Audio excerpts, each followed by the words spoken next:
questions? Thank you.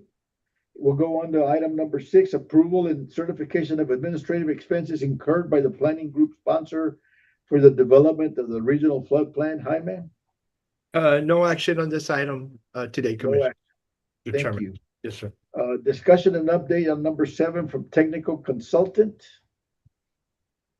We got Ann on the line. Yes, we do. Good afternoon, y'all. I'm just waiting. Jaime, if you can give me permission to share.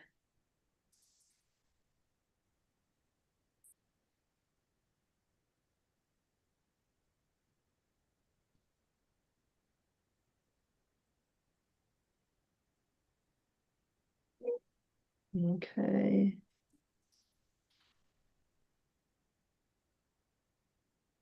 You should have that already, Miss Ann. Perfect. Hey, Jaime. Jaime, is this something new? The meeting is now streaming live on YouTube? No, sir. It's been happening. Yeah, we've had it on for a while, Chairman. Okay. I guess I missed that little corner pocket. Okay. Thank you. Yes, sir. No Glad to worries. hear. Glad to hear. Yes, yes, sir.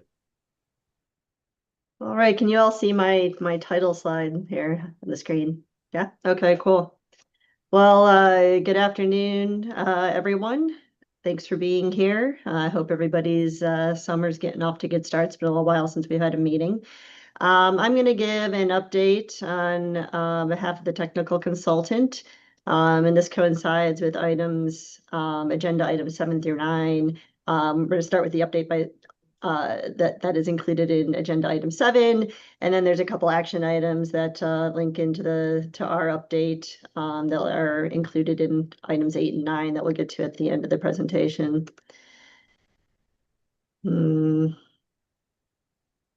So for our update today, we're going to talk just a little bit about 3 main tasks: tasks 5B, 5A, and 4C.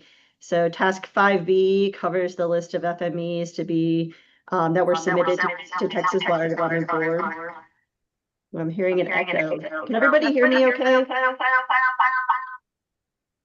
Please mute, everyone mute their cell phones. There's an echo. So if Yeah, everyone could please mute their phones, I think that would be helpful. let's I see. think we're good, Ann. Okay, yeah, that's better. It started out okay, then I was getting some weird feedback. Cool. Okay, so yeah, task 5B covers the list of FMEs that were submitted to Texas Water Development Board. Nick mentioned those briefly already, and I'll just give a quick slide on that. Task 5A is related to the FMXs that will be recommended by the Regional Flood Planning Group for inclusion in the Region 15 Plan for 2028. And then task 4C are the FMEs that are being performed by HAF as your technical consultant on behalf of the Regional Flood Planning Group. This will take us to our agenda item 8, where we'll be discussing a possible action on selecting some additional FMEs to perform under task 4C, and I'll kind of explain where we are and the ones we're already doing and why we're asking for consideration on additional ones here in this presentation. And then the final agenda item that I'm covering in my slides is number 9, which is a discussion and possible action on the draft of Chapter 1, which is the description of the planning area that was posted to the website back in March. Before we move on to Task 5B update, I wanted to provide a quick look ahead on what we'll be covering at some upcoming meetings. I usually have this at the end of the presentation, but sometimes we get cut off after action items, so I thought I'd just really quickly go over this now. One of our larger efforts at this point, obviously, is to perform all of the FMEs on behalf of the Regional Flood Planning Group that have been approved for performance. So I'm going to give you an update on each of the 5 projects that were discussed during our last meeting. And then I'll continue to be giving updates on those over the next 7 to 8 months as we continue progressing with performing those FMEs. Next, once we get approval on our draft Chapter 1 document, we're going to proceed with posting draft chapters for the work completed under Task 2 and 3.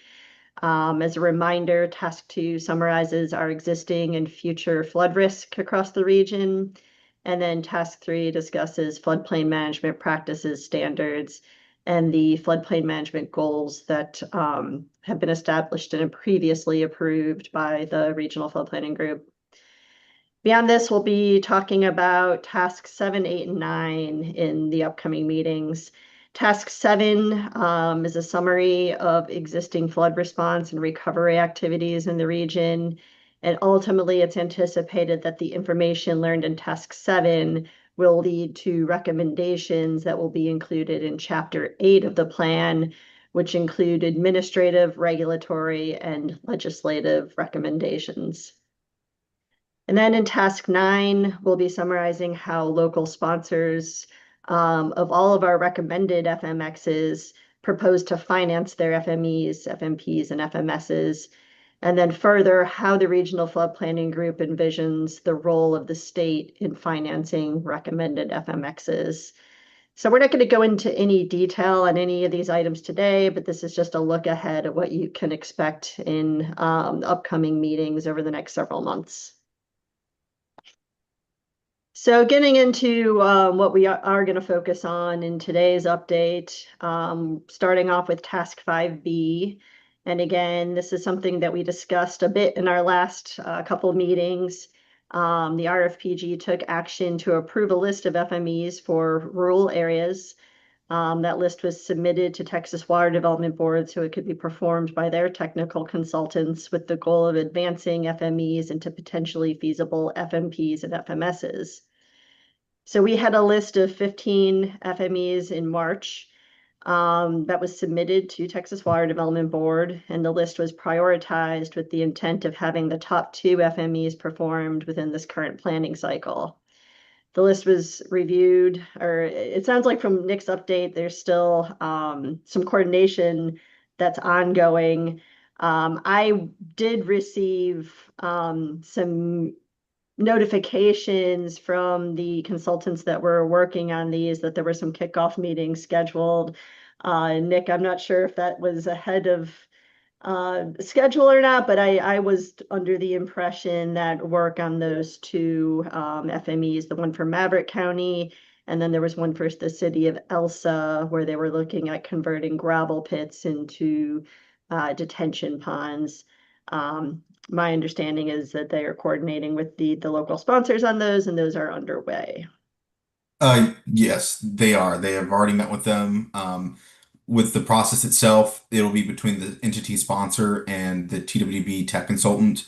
And then at the 50, 75, and 95%, they will give an update to the RFPG. So until then, I won't be in the loop. I will be talking with the manager of the FME team, and making sure that everything's going smoothly and that we don't need anything, need to provide any updates or help with anything. But besides that, it's really they're doing it, and the output will be presented when the updates are ready. Great. Cool. Thanks for the clarification. All right. So then moving on to Task 5A. This task is where the Regional Flood Planning Group will formally be recommending FMEs, FMPs, and FMSs that will be included in the 2028 Regional Flood Plan. And so we already formally received authorization to proceed with this task back in February of this year after the submittal of our technical memorandum that was due in January. I understand there's still some comments that we might get on the technical memorandum, but we did receive a letter that gave us authorization to proceed with recommending FMXs. The underlying guidance on how FMXs should be selected and recommended in the flood plan is that they should be the most likely to result in feasible FMSs and FMPs to mitigate the 1% flood event at a minimum, and they should also support our established floodplain management goals. As of right now, we have approximately 879 FMEs, FMPs, and FMSs, and which makes reviewing and recommending them a bit cumbersome. Obviously not something we probably want to tackle in a single meeting. So we're going to be breaking these down over the next several meetings. We'll provide overviews during the meeting on what our team has reviewed and our overall recommendation for your consideration. And then we'll be posting detailed lists to the Region 15 website that can be reviewed by the Regional Flood Planning Group and the public for comment prior to taking any sort of action on formally recommending FMXs. So today we're going to start with FMEs. This was our largest category of FMXs. We've received 573 FMEs to date, and that includes 495 that were included in the first planning cycle, including the amendment we had to the 2023 plan in early 2025. So we're specifically starting with those 495 FMEs that were already recommended in our amended 2023 plan. And what we did was we've gone through all of these line by line to identify which ones have already been implemented, which ones might be redundant or no longer relevant. And then based on this review that we performed, we are currently recommending to remove 124 FMEs from that list of 495. And so again, this only takes us through the amended version of the 2023 plan. We'll be coming back at the next meeting with all the FMEs received and reviewed this cycle to have a comprehensive list of all FMEs. To go through the 124 that we're currently recommending for removal, we kind of put these into categories explaining why we're recommending to not include them in our 2028 plan as a recommended FME. We had 31 that were already implemented, and so they were determined to be no longer relevant. We had 11 FMEs that have since been evaluated and they've been elevated to an FMP status. Next, we have 24 total FMEs that are being evaluated currently within this planning cycle under either Task 4C, which are the FMEs that the technical consultant is performing, or Task 5B, which are those rural FMEs that were submitted to Texas Water Development Board.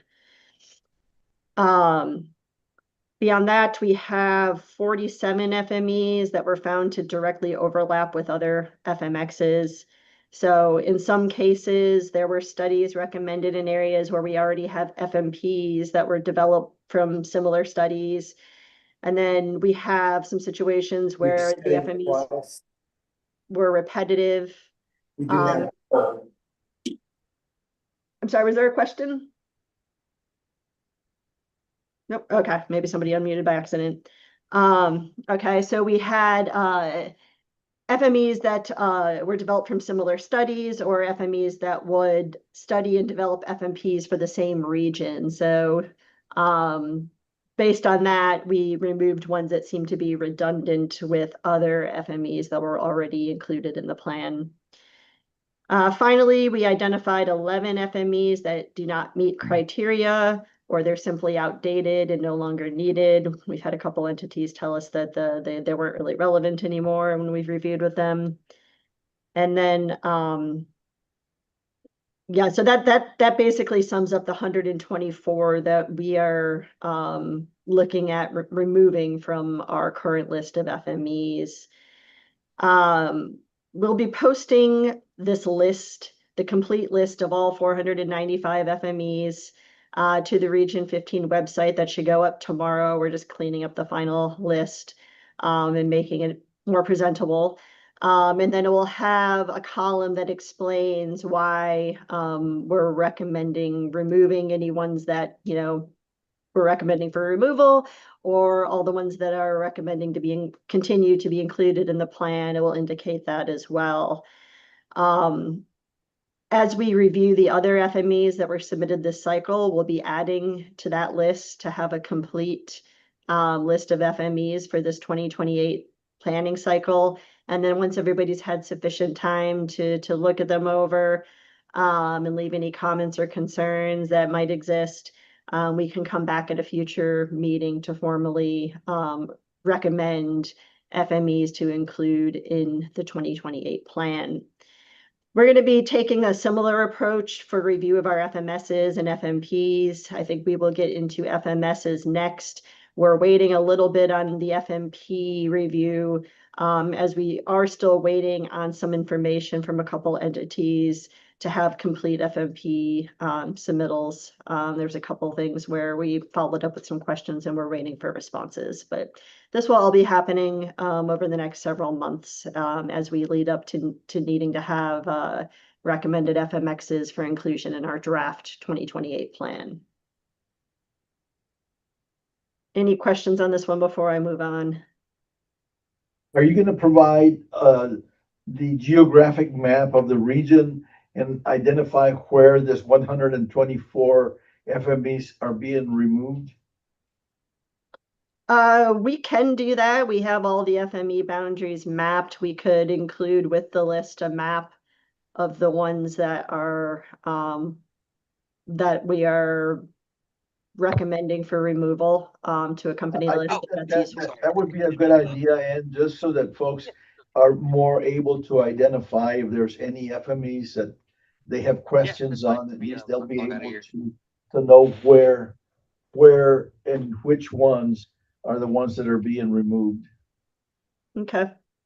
We will add that. We'll probably add the list tomorrow, and then we'll work on putting that map together, and we should be able to have that posted with the list in the next several days. Thank you. Sure. Commissioner, quick question, Commissioner. The 47 FMEs that overlap, Ms. Whitco, are those different sponsors, and what do you do if they're different sponsors? So there's let's see, are they different sponsors? Some of them are the same sponsor. We had a lot of the same FMEs where there was projects described from the first planning cycle that basically said to do holistic flood risk assessments or studies for you know a given area.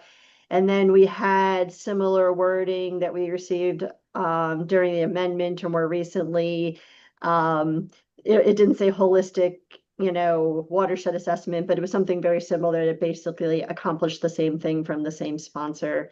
So in that case, we went with, I'd have to go through, it was kind of a case-by-case situation. I think we went with the more recent one.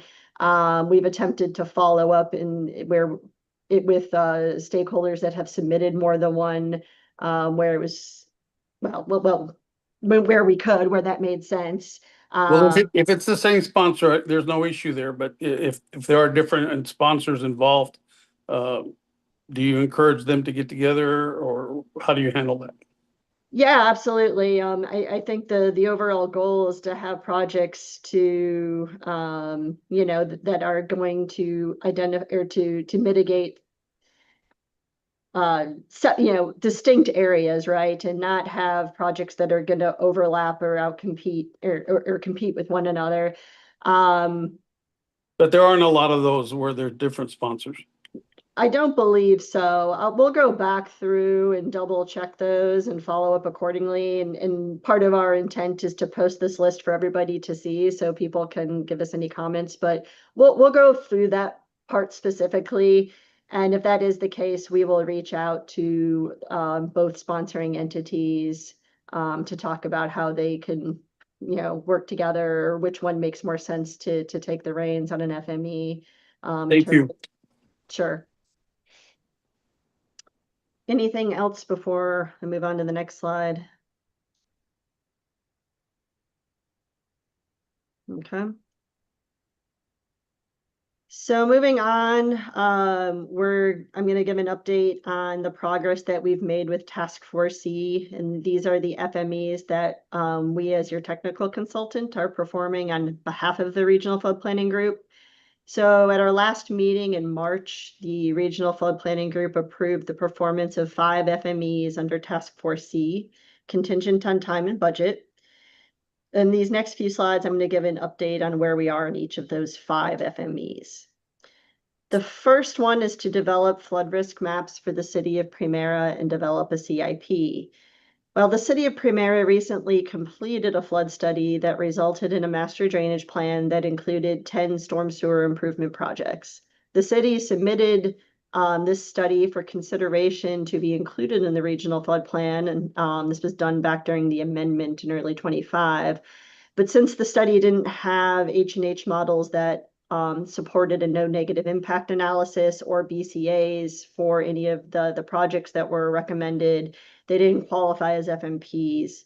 So our team is now evaluating those projects. We're utilizing an existing 2D HEC-RAS model that was developed as part of the GLO River Basin Flood Study project to evaluate those 10 project areas and then do the benefit cost analysis on each one. Basically just to check all the boxes of the things that we need to include them as FMPs.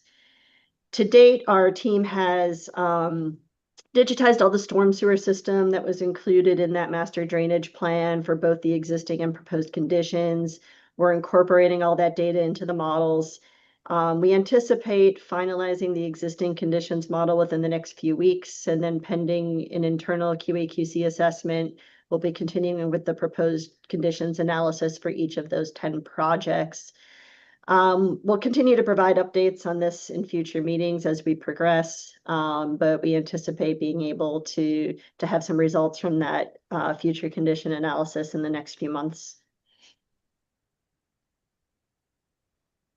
The next FME that we were given approval to proceed with was for the city of Brownsville. It involved evaluating culverts on rural road crossings and mainstream outfalls at 4 different key locations on the eastern side of town. To evaluate these culverts, we leveraged a 2D HEC-RAS model that was developed in the Brownsville to Port Isabel HUC 10 study that was completed a few years ago. Based on that model and our initial sort of look at those specific culverts that were listed, while there is some flooding issues in the vicinity of those crossings, none of them appeared to be tied to undersized culverts. And so it seemed that improving culverts in those regions wasn't really going to mitigate the flooding issue there. So after we performed this initial assessment, we met with City of Brownsville staff back in April. And they basically told us that several of these culverts had been improved since this FME was included back during the first planning cycle. It was a recommendation that was pulled from a hazard mitigation plan. And the city staff basically agreed that it didn't really make sense to do any additional analysis here, and that this FME could be removed from the regional flood plan. Next, we had 2 different detention projects for Hidalgo County Drainage District number 1 that was approved at the March 18th meeting. The first was the Seminary Regional Detention Facility, and the second is the Engelman Detention Pond and Reservoir. Both of these projects include both a stormwater detention and a water storage reservoir component that will provide additional benefits to the region in terms of water supply capacity. We met with Hidalgo County Drainage District staff back in April to initiate the evaluation of these projects, and we're currently working on the H&H analysis. We already have some preliminary results on one of them. We're pending some additional detail from the sponsor on the other detention pond area, but we should be able to wrap these both of these assessments up in the next couple of months.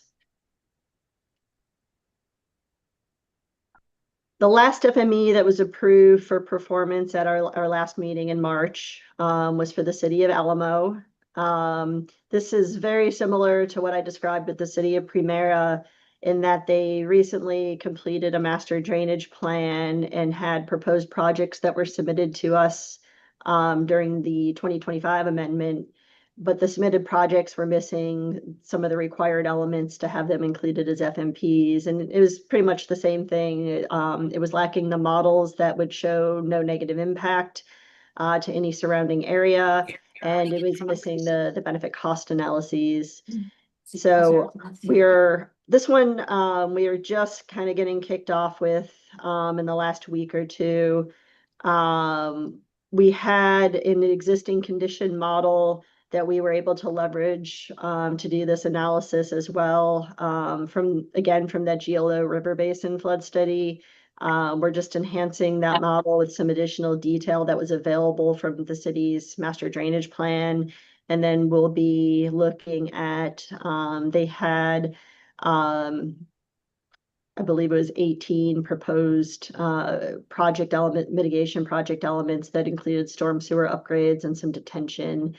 And so we'll be looking at those and doing the benefit cost analyses, and we'll provide updates at our upcoming meetings as we move forward with this assessment. So with the Brownsville FME being found to no longer be relevant, and the current estimations we have on the effort required to perform the FMEs that were previously selected for performance, we will have additional resources to perform additional FMEs with our Task Force E budget. And so the list of projects on the screen represents the next 8 projects in the order of ranking that we discussed at our last meeting, after we filter out projects that are either being studied by other teams right now, or projects that would exceed, it would be infeasible because it exceeds budget and time constraints that we have to work within to be included in this 2028 planning cycle. So to keep things moving forward and make sure that we can dedicate the resources that are available to develop FMPs and FMSs, we're seeking approval to expand that list of FMEs that we can begin evaluating for completion under Task Force C, to include the projects listed on this slide. Unless we receive a different direction from the regional flood planning group, and that's fine if we do. But our approach would be to look at these FMEs in the order of their ranking, to confirm stakeholder interest and need, and looking at other recently submitted FMPs that we've gotten from stakeholders to make sure that we don't have any overlap. And then we'll assess the level of effort that would be required to perform that evaluation, and then determine which additional ones we can take on under our existing scope and budget. To keep things moving along, our request would be to approve all of them, even though we might not be able to actually complete all 8 projects. But that way, if we get to a point where we rule one out because it's not really relevant anymore, it won't slow us down and we can keep on moving towards the next one. So that would takes us basically to agenda item 8, where which reads discussion and possible action on additional FMEs for technical consultant to perform under Task Force C. I would add that this should also be contingent on budget and schedule, because again, we might not necessarily be able to do all of them, but we would like to be able to begin looking at these in order, so that we can keep the forward momentum and make sure we're using all the resources we have available. Any questions from anyone in regards to this particular action? Any concerns that anyone wishes to express in regards to the ranking and the project number? I have a question. I'm not sure quite how to word it. Well, we'll try to help. So on the list that's on here, you said it's some that are like, for whatever reason, not relevant anymore, or someone else is working on them. You said you'd like move past that one to the next one on the list. Would you notify us first, or you would just go with it? Notify the regional flood planning group or the local stakeholders? The regional flood planning group. So we were trying to keep things moving forward without having to come back to another meeting because of the time we have left to move forward. So we would provide updates at future meetings. Okay. But I beyond that, I mean, we could, I'm trying to think, are we allowed? I think we can. We could send emails, as long as nobody's responding to them, and Nick, jump in if I'm saying anything that's not correct, but I think we could send email updates as we start going through these and say, we spoke with the city of Brownsville and this North Airport drainage improvement doesn't make sense. We're not going to move forward with this one right now. Is there any reason I can't do that, Nick? No, so the RFPG has the latitude to make the list itself. So the list itself is what was approved. If there's an FME that doesn't work, then that list is what the technical consultant is supposed to be using. So if, say, number 2 is not viable and they were only approved for number 1 through 8, they could, in theory, move down to number 9 if number 2 is not viable or is not up for discussion anymore. And hopefully that answers that question, Anne, or helps elaborate on it. But yes, I would say it would probably be in the best interest if the technical consultant does send an email letting the RFPG know about the change. If there is an issue and the RFPG does have an issue with that, then that's where we would have to come back to an RPG meeting. Or you can let the executive committee know, and the executive committee could make a decision. But that would have to be a separate agenda item from this at a different RPG to clarify that that is what we would be doing. But as it stands currently, the technical consultant has the list of approved FMEs that they can do, and if one of them does not meet the requirements, they do have the latitude to move down without notifying the RPG. But they still, in my opinion, and I think TWB's opinion, should let the RFPG voting membership know that. Does that answer your question, Ann? Well, I'm sorry, yes. Okay, good, good, good. Any other questions from anyone in regards to this particular item? If not, I will entertain a motion subject to the 2 conditions that you gave us and to approve this addition of FMEs for the consultant to perform work on. Chairman, I'll make a motion to perform task 4C as presented, contingent on budget and schedule and email notification to Region 15. Okay. Is I there a second. second? Second. Any other comments, questions, or discussion? If not, all those in favor say aye. Aye. Aye. All those opposed, same sign. Motion carries. Okay, Ann, you got your work cut out for you on this item. Yes, sir, we do, but we are ready. Go ahead and proceed with item number 9. Sure. So item number 9, this is related to task 1, which is a description of the Region 15 planning area. We talked about this a bit at our last meeting in March. We posted a draft of chapter 1 back on March 11th. And then one of our sub-consultants, being Black and Veatch, had previously presented the update to this chapter in our meeting last August.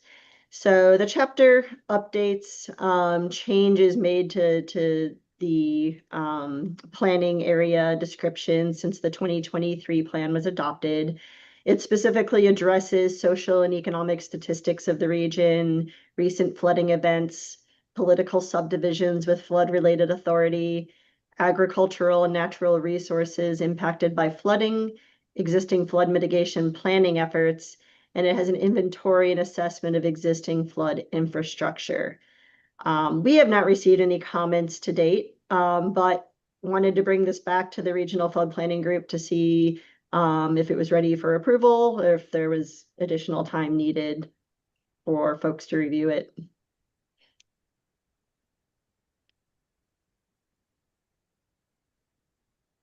Any comments or discussions on this?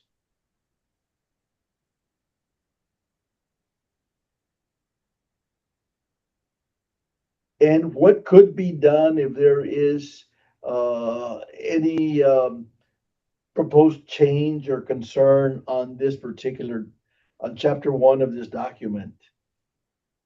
You mean if we approve it and then there's comments later, or?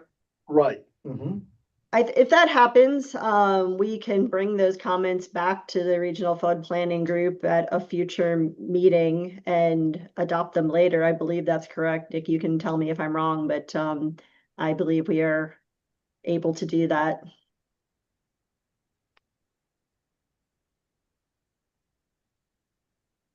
Okay. Any discussion on the planning area description as presented in the chapter 1 findings of the Black and Veatch report, or draft, I should say?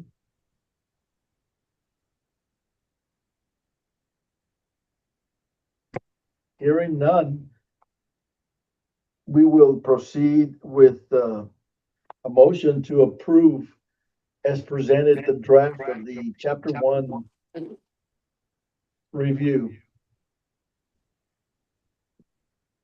So move.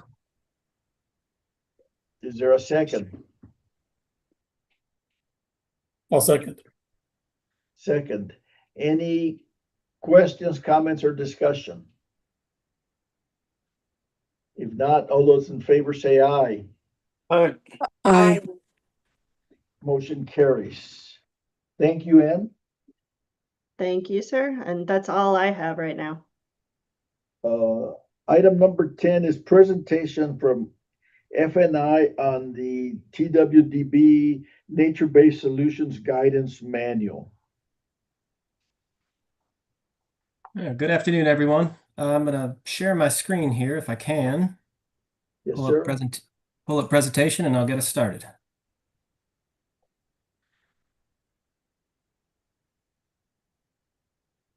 We saw your face briefly. The presentation's more interesting. Yes, sir. All right. I think we're good to go here. Yes, sir. You're on.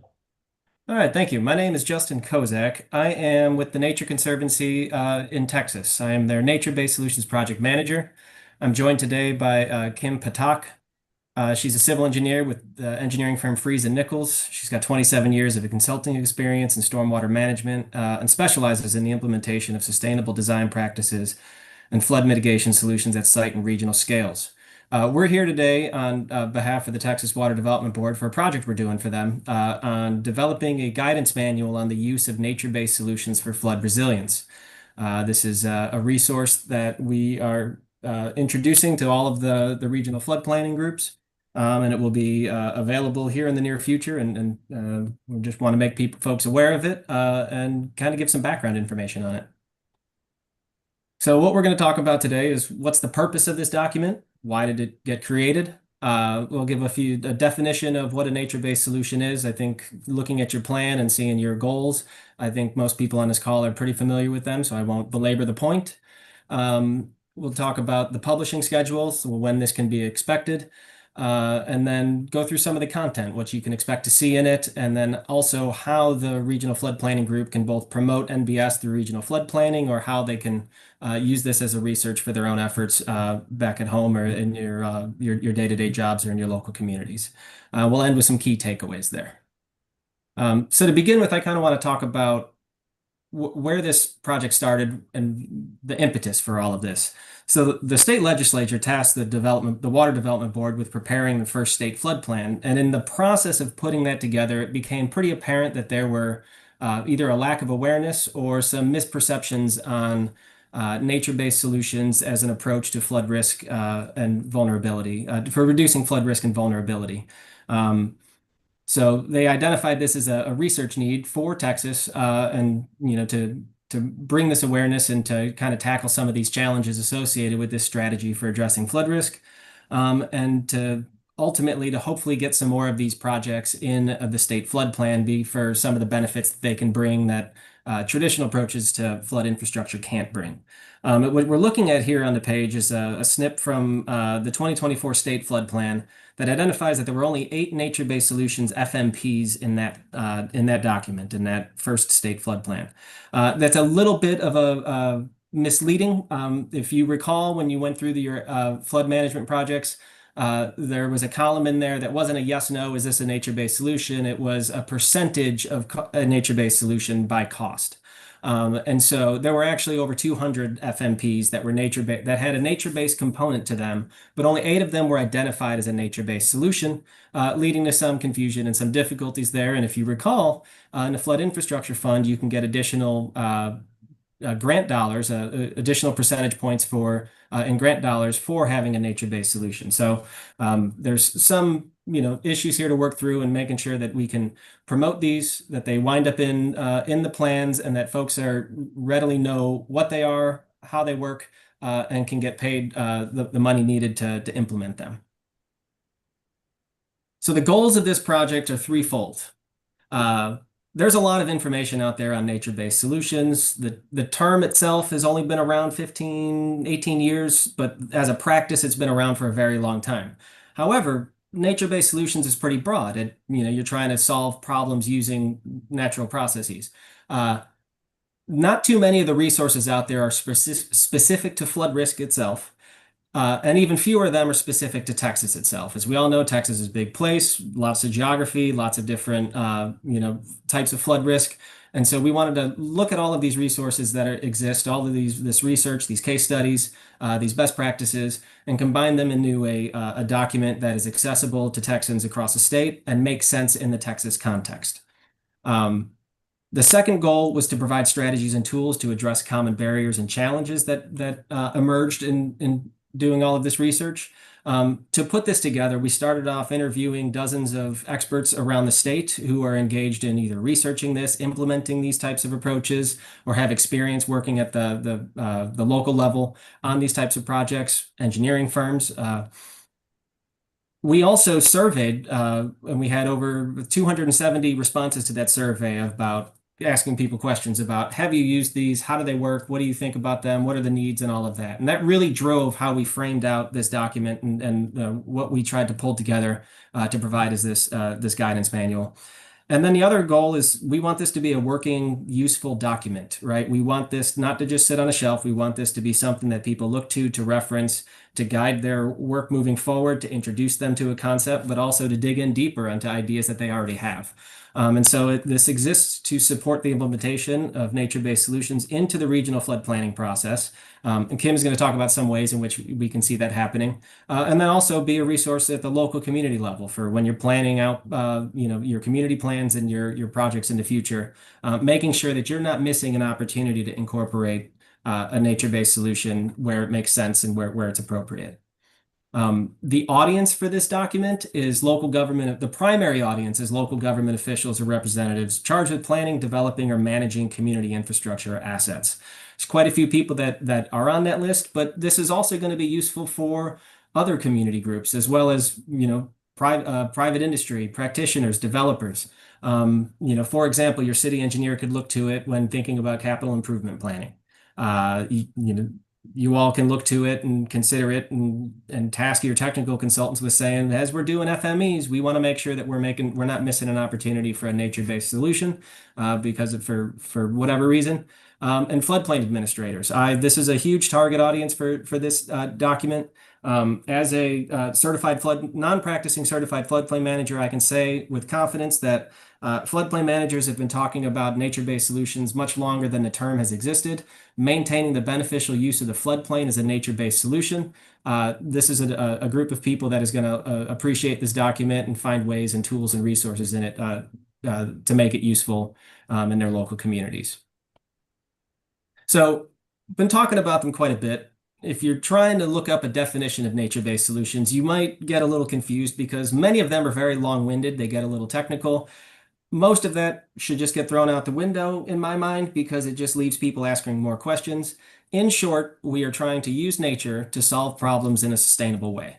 That's it. You can work out the details later, but you're just trying to let nature do the work for you. You're trying to let nature provide these other benefits for you that otherwise you might have to, build and maintain yourself in a different strategy. So one of the primary arguments in terms of going for a nature-based solution as opposed to a more traditional approach to flood infrastructure is the co-benefits that can come along with it. Right? If you're putting in a nature-based solution for flood risk reduction, you could also get benefits for your community for water supply and drought mitigation, possibly for water quality and public health, for urban heat reduction and air quality. It could also provide recreation and other social assets. This ability to have multiple benefits, or the other way I like to think about it, is to address multiple challenges facing a community in a single project, makes it so that you can not only be more effective and efficient in addressing community problems and more holistic, but also it opens up other avenues of funding for both the implementation and construction as well as the maintenance of those projects. So this manual, while nature-based solutions focus on many different challenges that society faces. This manual really hones in on the ones, the nature-based solutions that are specific to flood risk reduction. We also recognize in putting this manual together that we're not starting from scratch, right? There is an awful lot of infrastructure out there that we are dependent on, that we need, that is critical and that works and functions well. But we also know we're missing opportunities for other approaches to these types of to this type of challenge. And so the projects and how we talk about it in the manual spans from hybrid approaches that complement existing infrastructure or supplement or enhance existing infrastructure to projects that are both gray and green to just your natural approaches of maybe it's floodplain restoration or strategic conservation of areas that are flood prone and hold floodwater during larger flood events. So there's this range of approaches, and context really matters in every single one of these projects anywhere in Texas. And so understanding how it fits into the existing system and how you can build on top of that and add value to projects is really part and parcel what we've built into this manual. And just a couple of examples here, and I have another list of just the categories on the next slide. But for example, most of the FMPs we've seen in the state flood plan or regional flood plans are channel projects and regional detention basins, right? So a channel project, if you step back a little bit and think about it as a nature-based solution, you could almost think about it as channel and floodplain restoration, right? Channel restoration to reduce the erosion, and make sure you still have that channel efficiency. But then you can introduce some floodplain reconnection or floodplain benching to have some of those storage areas. So you have a functioning channel that's efficient enough to carry water in low flows and in high flows. But then you also have that storage space for that water, creating a more, that it also contributes to water quality and reduces erosion and downstream reservoirs filling up with sediment and causing other problems. Another example in here is bioretention. This is much smaller scale than a floodplain restoration, but there's lots and lots of opportunities for putting bioretention into public spaces, into private spaces throughout our communities. It's not going to have as big of an impact, but it has a localized impact that can be pretty important, and it also introduces green space into areas that may be lacking significantly in green space. The manual is shaped around these three primary approaches to structural NBS, nature-based solutions, right? So at the watershed scale, we're thinking about interconnected systems of natural areas and open space. These are larger in scope, larger in scale. They hold water from upstream or from elsewhere in the catchment. They're addressing a larger scale, more significant flooding issue. And they work best as a series of features throughout a watershed. This can be your stream and floodplain restoration in areas with levees. You can set back a levee to reconnect the floodplain to alleviate pressure downstream or in some cases upstream, depending on your hydrology. We also have wetland restoration that includes playa lakes if you're up in the Panhandle area, or resacas if you're way down in Cameron County and lower Rio Grande. At the neighborhood level, this is more this is probably the most familiar to a lot of people. It really falls under the green or green stormwater infrastructure category. But in terms of doing this for flood risk reduction, you're thinking about creating a little bit more space than you would for just the water quality component of it. So this would have a water quality and a water quantity component. And you're addressing stormwater that falls on site, right, on a single parcel or development. It's not really going to collect water from upstream or downstream, but put in at scale across a community, across a development, it can really take a peak off of a flood, really take the peak off of a hydrograph in a large rain event and help alleviate some pressure on some existing storm flood infrastructure. And then on the coast, very specific context there. We've aligned most of this with things that the GLO has put out and other practices that I'm sure you all have seen on your coast and on the lower Rio Grande region, beach nourishment and dune restoration, coastal marsh, seagrass and prairie restoration, natural breakwaters and oyster reefs, waterfront parks. All of these are designed to reduce the impact of wave action, of storm surge in some aspects, protect existing infrastructure, and do that in a sustainable, hopefully replenishing way in which it kind of regenerates itself over time. On the flip side of that, structural projects in which you're moving dirt and building projects. You have your non-structural approaches for nature-based solutions. This goes back to what I was saying about floodplain managers and maintaining the beneficial function of floodplains, right? So unfortunately, we've made some decisions where we put some structures in harm's way, and floodplain managers are dealing with repetitive lost properties and trying to get those off the list and get people healthy and whole again, and not having to deal with that. And so there's opportunities for property acquisition, restoration of that floodplain area, that flood-prone area, and conserving it, creating a community asset out of it. That would be one non-structural approach.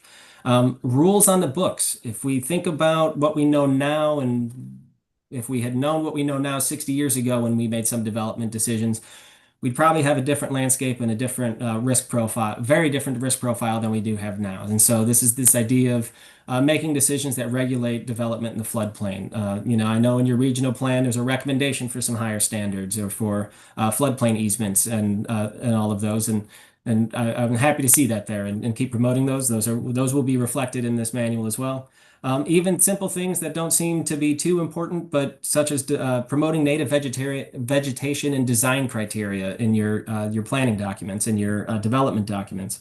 Native vegetation is much more drought resistant and used to existing in this location, and it can reduce costs over time and perform at a higher level than many other approaches.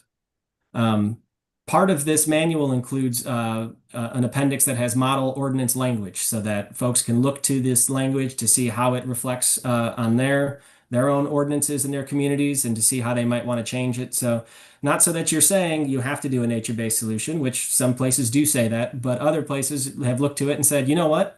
We're precluding considering all of these other options by the specific language we have in our ordinances. If we change our ordinance language, we're not precluding doing anything in certain ways, but we're making sure it's open to doing it a different way, where maybe we're getting some co-benefits with those projects if we're putting in a nature-based solution. With that, I'm going to hand it off to Kim, who's going to talk about the schedule and then the manual in more detail. Kim?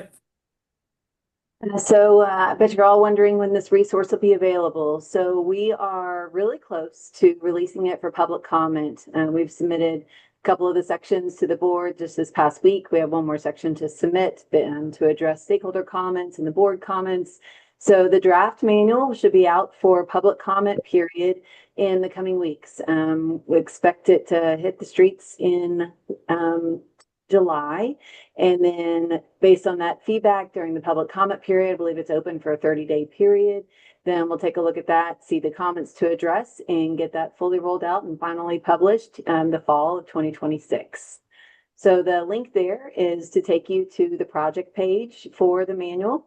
And there's actually at the end of our presentation a QR code that'll take you directly to there as well.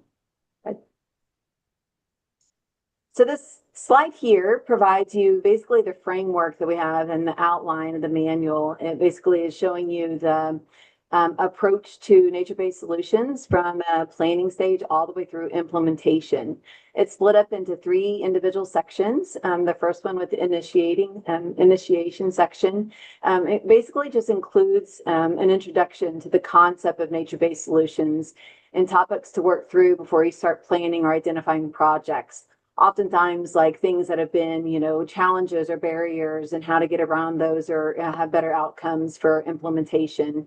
Also looking to potential funding opportunities for nature-based solutions and, why you should include these elements into your projects. And then also we've included, like Justin mentioned, a sample ordinance in the appendix that's also outlined in this section. Stepping through the next 2 sections, the planning and implementation, these are to be used interchangeably and really just, a loop throughout, because obviously when you get started in the planning, you kind of visit back and forth between the stakeholder organization and just with the challenges through each and working through to be able to help you through everything. So it really just sets you up through the project goals, engaging with the stakeholders, identifying the structural and or non-structural nature-based solutions, evaluating the feasibility of each of those opportunities, and the design, construction, and maintenance of each. Like Jason mentioned, this is important to highlight is that we're not recreating any wheels with this manual. This is purely a document that has everything in one place, but we provide a lot of references to where you can get specific design criteria for the various opportunities that we've provided. So we're not necessarily writing a criteria manual here. We're providing you things to consider and then linking you to existing resources that are out there. So really thinking it as more of a one-stop shop to available resources that you can leverage. So really, there's just not a clear divide between the planning and implementation sections. So the planning evaluation of the site should really be considering, while identifying the nature-based solutions project, is what all you should be considering in evaluation of your site to determine what is practical and feasible for your site, especially when it comes to the maintenance and who's going to be responsible for that. And also with the stakeholder engagements, very important to make sure you get those stakeholders involved in the very beginning of a project, to make sure you get community buy-in and financial buy-in, maintenance all the way to the end. And then truly wanting to make sure that there's a feedback loop between the planning and the implementation sections, because there's definitely not a true definitive break between those sections. It's an iterative loop that really relies on adaptive management as you're stepping through things. Because the nature-based solutions is a living system that adapt over time, our management and understanding of them has to adapt with it. So including applying lessons learned from one project to another to rely on that for your future planning of the next project. So a structure like this is perfect for your regional planning effort that y'all are working through right now because of the major educational opportunities that nature-based solutions offers for your community and provides you some guidance on recommending and adopting floodplain management standards and identifying those flood mitigation solutions with a nature-based element to them. And then also there's a section in there about identifying the eco benefits to a project can really enhance your benefit cost analysis and how the nature-based solutions can be implemented into each step of the regional flood planning process. So in this slide here, it's really just speaking directly to the scope of work for the regional flood planning exercise. The tasks at the top are really just straight out of y'all's scope of work and the elements that y'all are trying to promote. So as in task 3 for your floodplain management practices and your needs analysis, the manual can be leveraged to be able to set the goals for your nature-based solution implementation and recommend specific practices for your FMXs. There's the ordinance language, like we mentioned, and then various floodplain management practices available. In task 4A of your scope, this is when you would start talking about the opportunities for nature-based solutions with your local sponsors. So really encouraging when they're including projects to leverage in and to lean in to how you can take a project further to really enhance the project, not only to be able to provide more community benefit and environmental uplift, but also just to allow opening up for more funding opportunities for your community because of the added benefits that you're offering rather than just being about flood risk reduction. It also enhances the community, enhances the environment as well. So it allows you to qualify for larger funding mechanisms. So there's a lot of resources that can be leveraged for that task 4A in the manual, such as developing the proactive stakeholder engagement strategy and identifying or how to identify those structural, interstructural, non-structural practices. And then in task 4C, same thing, looking through about how to identify the alternatives to consider for your various FMEs. And then the manual provides a lot of guidance documents like one-pagers for the various types of controls. In task 5A that y'all will be working on, and this really steps you through on how to recognize the project benefits that a nature-based solutions project brings. And like Justin talked about, is the identifying the costs associated with that, so you can really highlight that in the regional plan, but also leverage that into your state flood plan too, to really help with the ranking of the projects. There's a lot of information about the ecosystem services and how to calculate the expected flood damages and the monetary value that goes along with those ecosystem services. So some of the key criteria that to be captured in the regional flood planning is to really highlight all the eco benefits that a project can bring. So not only do you have the nature-based solution element, But so right now, you really want to structure on what type of floodplain project are we dealing with. We really want to make sure that we get the right category. They're not necessarily the category, the project type isn't necessarily used for the project ranking right now, but what is really used is the percent by cost. And so really leveraging how much of the project would be considered a nature-based solution element. Take, for example, if you had just a straight up concrete channel, which you would get a 0% nature-based solution component, or if you had a full stream restoration, it would give you 100. But most of our retrofit projects or our flood reclamation projects are more on the hybrid scale, right? Where you might be able to put in a flood bench into your channel that would convey your more base flow channel and give you more environmental uplift. But you might not be able to, do a full floodplain reclamation because you are confined within maybe a 20-foot or 40-foot channel easement. So, but being able to replace some of those more engineered slopes or hard armored slopes with more of, a bioslope or a geobag or something might be able to give you more added benefit to that. And so really leaning into that percent cost that could be included in there. Also, and just in the other benefits to consider, just making sure that you are recognizing all the benefits that your project brings, whether it's, educational benefits to your community, but making sure as you step through and next slide, Justin, and making sure as you step through in describing each of your projects that you're not just focusing on the flood benefits of the project. That obviously is an important thing to recognize in talking about what kind of flood risk you're getting, but also all the other added benefits really need to be highlighted. You need to be focusing in on checking as many of the co-benefits boxes as possible, whether it's environmental uplift or community resilience, the stakeholder involvement, how you're sharing partnerships between various communities, whatever it might be to really enhance the wide variety of benefits that each project is bringing. And really some of the key takeaways here is we really wanted to just make sure that everybody understood that the need to really begin early in recognizing how a project could be enhanced through implementation of nature-based solutions, really starting early in that stakeholder coordination of who's going to be responsible for maintenance, what's important to y'all's community, who's going to be taking the ownership in it, and really, citing the goals for the community in advance or in addition to just the flood reclamation component of it. But then also recognizing that it really opens up a large amount of additional funding opportunities. I always like to give an example of a project I'm working on right now for the city of Austin, where we're doing a stormwater park, and our project became the #1 selected project for the Water Development Board's Clean Water State Revolving Fund. This fund is typically thought of as a water wastewater funding mechanism. However, because we are including all the water quality benefits of our project, because water quality benefits a water supply, the Clean Water State Revolving Fund ends up providing a lot of added benefit and a lot of funding for this straight up stormwater project.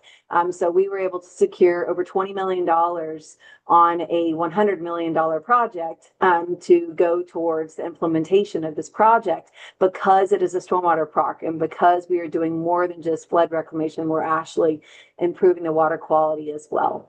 So it opens up all kinds of different opportunities if you can include more than just the floodplain component to the project.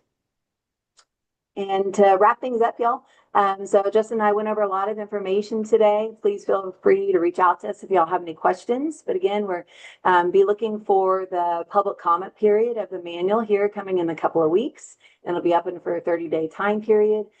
This QR code here will take you to our project page on the Texas Water Development Board website. And thank you for your time.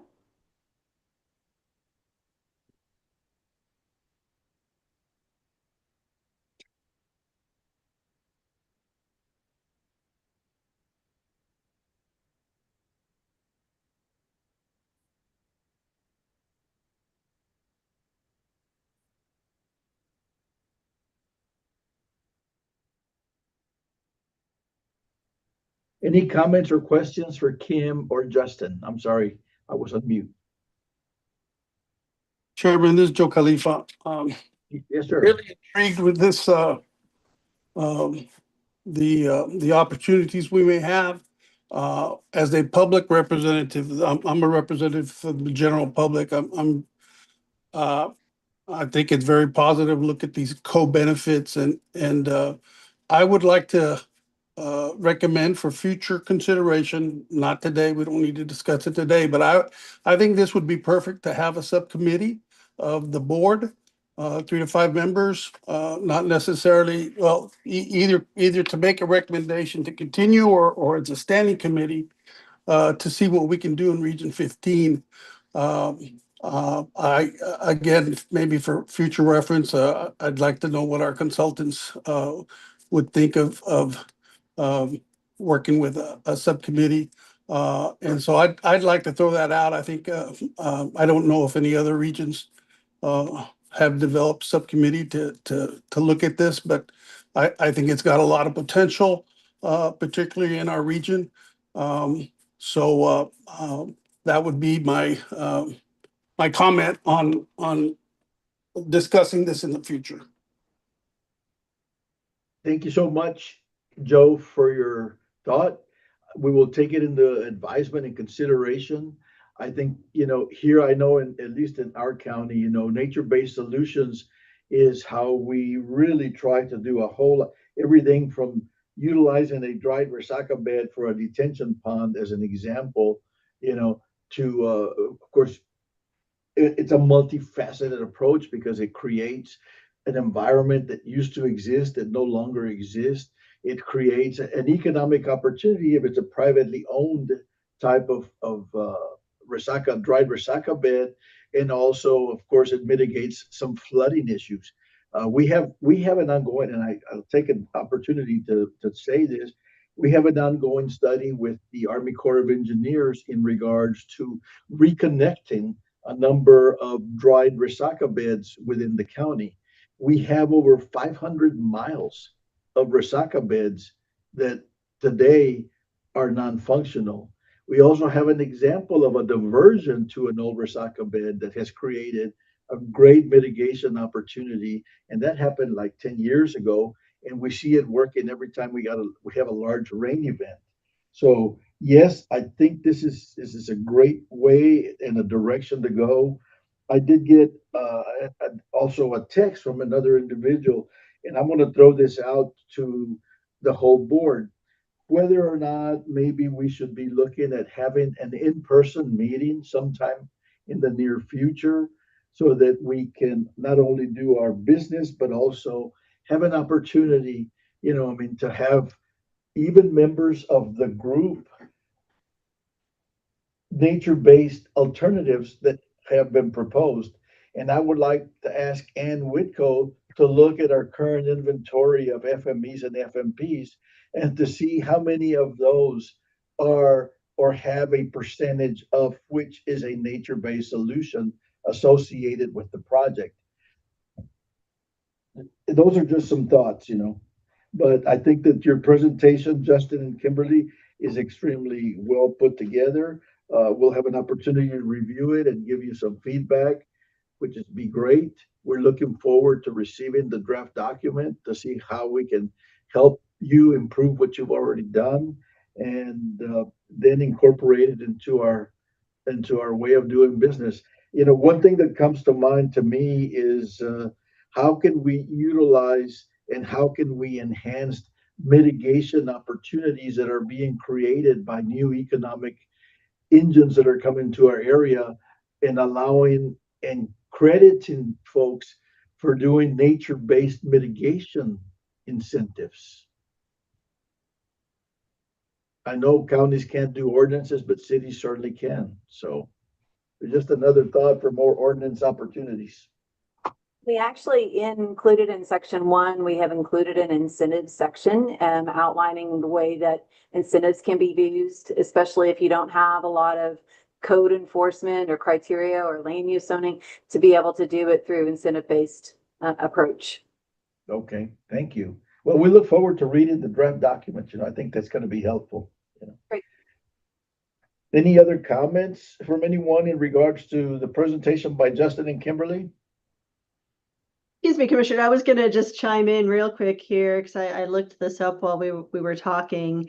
We did one of our goals that was adopted during the first cycle, and we tweaked a little this cycle as we were looking at baseline conditions. But one of our goal statements is to increase the number of nature-based flood risk reduction projects. And so we had to establish a baseline. We looked into the number of FMPs that include nature-based solutions, so the number of FMPs in our regional flood plan. And so the way using that measure, we had 3% of our FMPs currently, or at least at the time that we did that baseline assessment, that have nature-based solutions. I'll note that I do believe there are other nature-based projects going on in the region that aren't picked up in our FMP list. It's just having consistent ways to be able to track that. That was the tough thing with us. But based on that initial baseline, what the regional flood planning group had voted on previously when we established our goals was to increase that 3% in the short term to 10 to 20% of our FMPs, and then in long term having greater than 25% of FMPs. So that's kind of where the baseline stood right now with respect to how many of the FMPs in our Region 15 plan have nature-based components. Thank you, Ann, for Sure. bringing that to our attention. I know we had discussed it, initially, and I think having a document that will allow communities to be able to reference will make it a whole lot more easy for us to not only monitor, but make sure that we include that type of component in the FMPs that we would work on, or FMEs that we're working on moving into the future. Okay. Any other comments from anyone? If not, Jaime, do we have anyone online that has requested to make any public comments? None received, Chairman. None received. Okay, thank you, sir. Yes, sir. Item number 12 is consider date and action for our next meeting. We will bring up to all of you, and the request for a possible in-person meeting has been made. We will send out like a little what do they call it? A request, like, what is it? One of those polls. One of those Like a polls, like a poll, yeah, and see what everybody thinks of doing a meeting. I think it'd be nice to see each other's faces in person once in a while, because we haven't done so in a while. But I know that you gentlemen in DD1 have a large room that possibly could be available, right, Jaime? Yes, sir, we do. So we'll send a poll out, see how everyone feels, and maybe if nothing else, we can do a hybrid of some sort, at your facility, and that way, we can take care of those things. But if there's no other item on the agenda, I will entertain a motion to adjourn. So moved. Does anybody? Okay, Mr. Garcia, thank you, sir. Is there a second? Second. Okay, all those in favor say aye. Aye. Aye. All those opposed, same sign. And be anticipated an email with a poll in the near future. Thank you so much for your time. Have a great day. Thank you. Thank you, Chairman. Thank you. Thank you. Thank you. Thanks, y'all.